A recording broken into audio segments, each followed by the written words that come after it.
Welcome to Thai PBS English News Service. Tonight you're with me, Rungtip Chodnaparai. Floods in municipal areas of Sukhothai have receded after the water level into the Yom River dropped. Meanwhile, rain continues to fall in eastern Thailand, bringing flooding to many areas, especially Sakeo and Prachinburi provinces. Many areas in Aranyapathet district of Sakeo province are inundated with water, especially in the municipal area where 11 of the 18 communities there are flooded, causing major problems for the more than 20,000 people living there. Electricity supply has been lost because the flood water shorted out the transformers. Water from Sakeo province and nearby Khao Yai National Park has now reached into Gabin sub-district of Prachinburi province. In eastern Thailand, Chonburi province's 4 districts of Pantong, Got-Chan, Panatnikom and Bawtong were declared disaster zones yesterday. Heavy rain continues and local authorities are currently surveying the damage and assisting residents in the area. Floods in the municipal area of Sukhothai have receded after the water level in Yom River fell. However, Kongkaila district and Pakwa sub-district are still inundated. Meanwhile, water in Yom River has overflowed into Bangrakam sub-district of Phitsanulok province. Phichit province is experiencing 80 cm deep floods in Ngam Ngam and Phopatapchang districts. In Chungsan district of the Nakhon Sawan province, authorities are closely monitoring the rising water level in the Nan River. In northeastern Thailand, water from Chi River has poured into the 5 districts of Nong Bua Dang, Nong Burawe, Ban Kwao, Sadurat and Neun Sanga, and water is flowing through Mueang district, causing flooding of the paddy fields in the area. In central Thailand, water levels in Ayutthaya province and the agricultural area of Bang Ban district remained unchanged.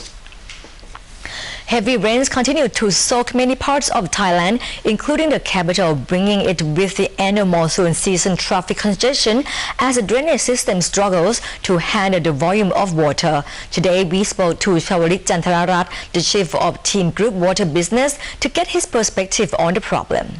The flooding condition of this year, 2012, we have much less water than the flooding water of last year.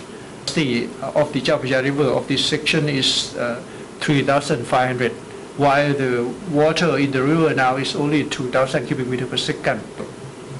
In Bangkok City, we find out that the system that we designed for the Bangkok drainage, like from the drain ditch from the side drain along the road to the canal, like this one is Lat Prao Canal.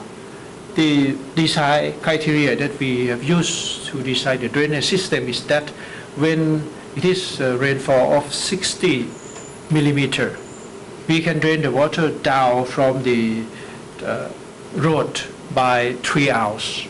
That's the condition. If the rainfall is spread around and the rainfall is 60 millimeter, we can drain it out within 3 hours. And if the rainfall is 100 millimeter, we can drain it out in 6 hours. So this is the criteria that we used in the design. Design the capacity of the canal, design the capacity of the tunnel, drainage tunnel. Like this one is the drainage tunnel of Rama 9 Krong San Sap, which will pumping the water out to the Cheol-Soo River. The capacity of the tunnel is enough, and the pumping here has the capacity of 60 cubic meters per second. But the Lat Prao Canal, it has capacity of only 10 cubic meters per second. And Krong San Sap, it has a capacity of only 20 cubic meters per second. Because we have many of the people living alongside and also use the area of the canal as their home. So it will be quite a big problem. The system really, it cannot discharge the water down to the tunnel. Yesterday, around 1,000 families had to evacuate from their homes due to severe flooding in Ochoro village located in Poipet town in Cambodia's Bante Menche province.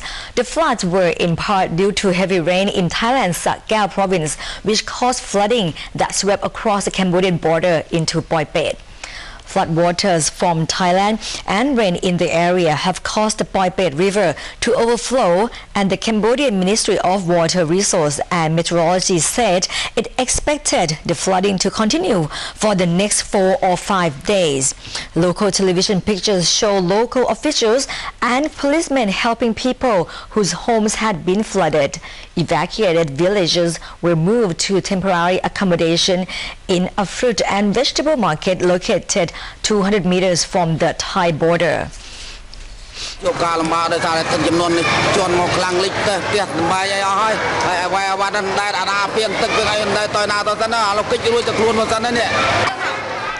Resident in Poipet said, "I faced great difficulty when the floods came. It flooded my house, washed away my material. So I'm not worried about what was washed away. I have to escape." In 2011, a report by Cambodia Disaster Management Office says that severe flooding along the Mekong River provinces and Siem Reap left 250 people dead and affected nearly 500,000 families, and about a fifth of the country's rice paddies were destroyed. Coming up next is the economic focus with Kun Bandit Ket Bandit. Thank you, Dr. Rungtip. We start off today's economic focus with an update on the government's rice sales efforts. Dozens of rice exporters raced to submit their bids in the state rice auction, which is offering over 580,000 tons of crop for sale. The Director General of the Department of Foreign Trade insisted that the government will receive good prices for the rice in this round of bidding.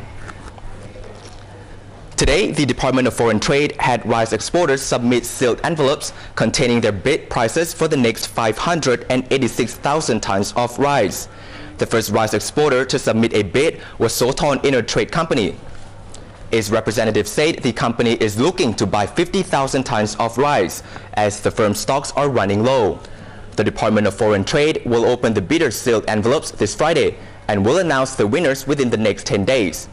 Manat Soiploy, the department's Director General, expressed confidence that this round of rice sales has received a lot of interest from the private sector and that the government will get good prices for its crop. Responding to whether the government will continue to sell its rice in its stores, the Director General said it depends on the world market prices, as well as the flood situation. Last year, more than 10 million tons of unmilled rice was ruined by the deluge, prompting a steep decline in the amount of rice available in the country. Thailand has become a favored destination for the world's meetings, incentives, conferences, and exhibitions, or MICE industry. Earlier, Dr. Rungtip Chonapalai talked to Wichaya Sunthorn Saratun, Senior Manager and Acting Director of the Meetings Industry Department at the Thailand Convention and Exhibition Bureau, or TCEB, pointed out that the MICE industry is expected to grow 7% by attracting around 800,000 participants and earning 64 billion baht next year.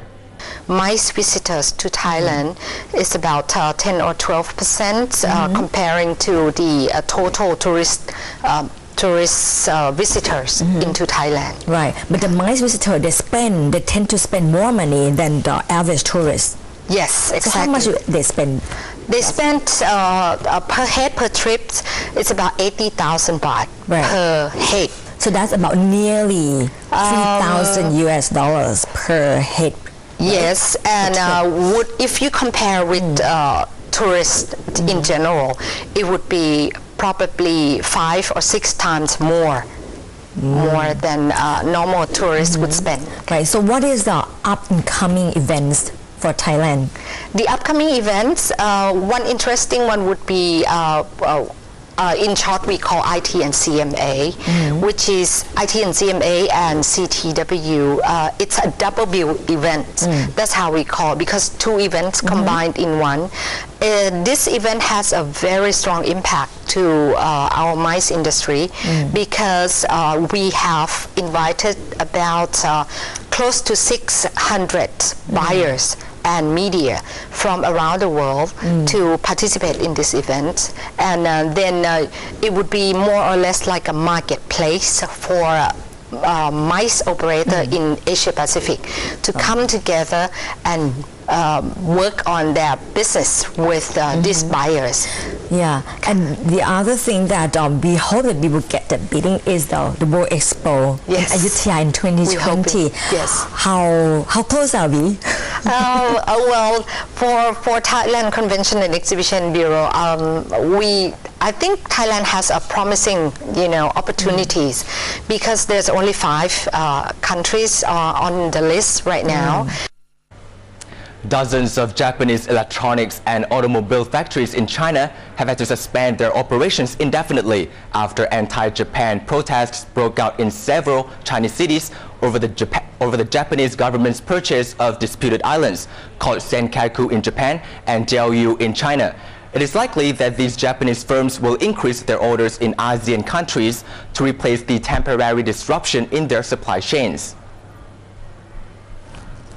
The temporary suspension of production by Japanese factories in China, including electronic firms Sony and Panasonic and automobile firms Toyota, Honda and Nissan, has caused concern that the supply chain disruption the closures cause will affect Thai production and exports.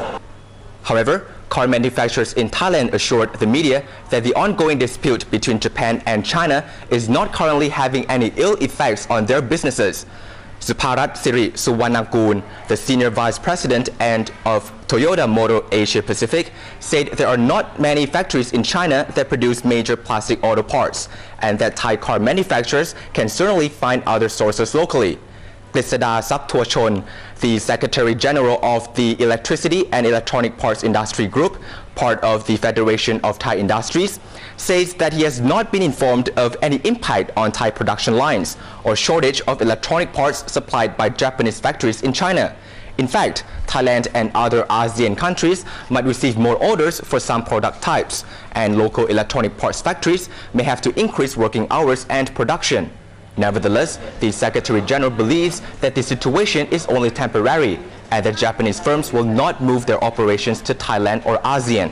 Still, the rise in the short-term orders is likely to help stimulate Thai exports of electrical appliances and electronics beyond the current 5% year-on-year growth forecast. And that concludes tonight's Economic Focus. Now back to Dr. Rungtip for the rest of today's news. Thank you, Kun Bandit. Today, South Korean software millionaire and philanthropist Cheol-Soo finally announced he would run for the presidency of the country, ending a year-long wait and throwing wide open a race that had looked to be a certain win for the conservative Park Geun-hye. Vowing to tighten up on big business, which he's accused of treating employees like caged animals in a zoo, the youthful-looking 50-year-old said he would create jobs for young people and share wealth and opportunities in the world's 13th largest economy. Ahn has donated more than $200 million of his wealth to charity and is seen as the only candidate capable of derailing Park's goal of becoming South Korea's first female president. And the two are neck and neck ahead of the December the 19th polls. 저를 통해 정치 쇄신에 대한 열망을 표현해 주셨습니다. Ahn went on to say that he would push for political reform to open economic opportunities in South Korea, an Asian industrial powerhouse. Ahn is standing as an independent and will need to cut a deal with the official opposition candidate Moon Jae-in to avoid splitting the anti-Park vote, although he didn't offer an alliance in his speech today. Both he and Park, whose mother was assassinated by a North Korean-backed assassin, have sought to distance themselves from incumbent Lee Myung-bak's hardline stance on the North. Hugh Adams, Thai PBS. Thai Paralympic athletes visited Thai PBS studio earlier this morning. The athletes asked the Thai government for more help with welfare, support and work opportunities for Paralympic athletes so they can compete internationally more often.